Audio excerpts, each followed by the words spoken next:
Assalamualaikum warahmatullahi wabarakatuh. Halo, apa kabar semua? Ketemu lagi di Suka Belajar bersama Ibu Eli. Nah, siapa yang suka belajar? Saya suka.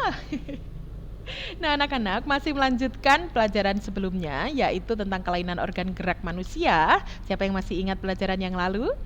Ya, pelajaran yang lalu khusus bahas tentang kelainan organ gerak rangka manusia. Nah, kali ini melanjutkan, kita akan membahas lebih dalam tentang kelainan otot pada manusia.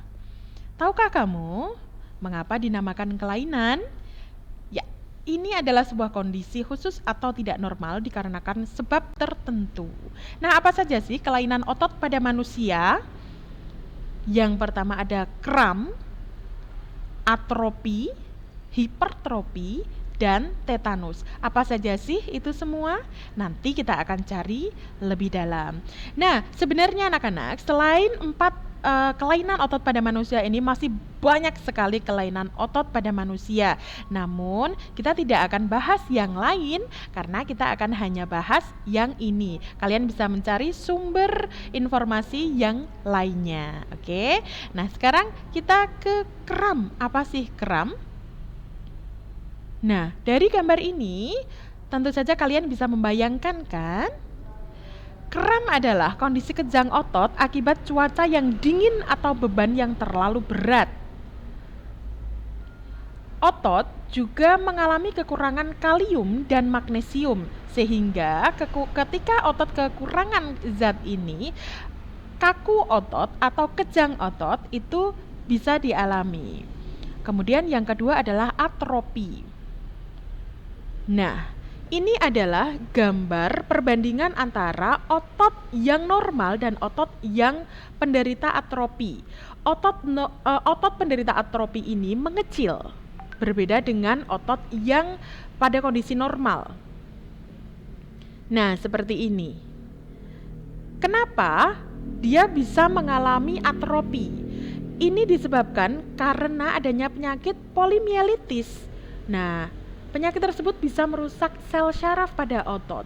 Pada zaman dulu, ketika belum ada vaksin polio, banyak sekali anak-anak dan orang-orang yang menderita atropi, sehingga tubuh mereka menjadi tidak kuat atau lemah. Sekarang hipertropi. Hipertropi itu kebalikan dari atropi. Kalau atropi itu ototnya mengecil, sedangkan hipertropi itu ototnya membesar, lebih besar daripada ukuran otot yang normal. Kenapa bisa begitu? Hal ini disebabkan karena kerja otot yang berlebihan. Biasanya terjadi pada atlet binaraga atau atlet angkat besi dan angkat beban yang lain. Kemudian tetanus. Nah, hati-hati pada logam berkarat.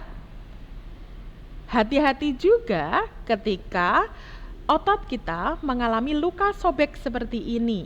Karena ketika luka menganga, bakteri Clostridium tetani itu akan mudah merasuk ke otot kita dan ini menyebabkan kondisi otot kita kejang terus-menerus.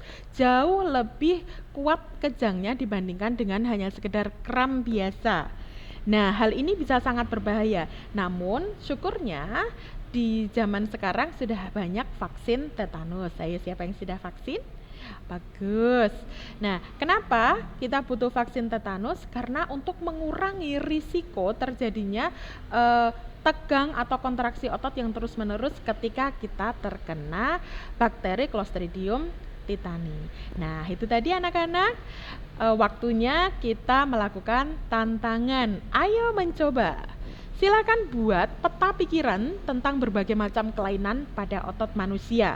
Kemudian ceritakan juga menurutmu apa sih yang sebaiknya kamu lakukan untuk menjaga ototmu tetap sehat.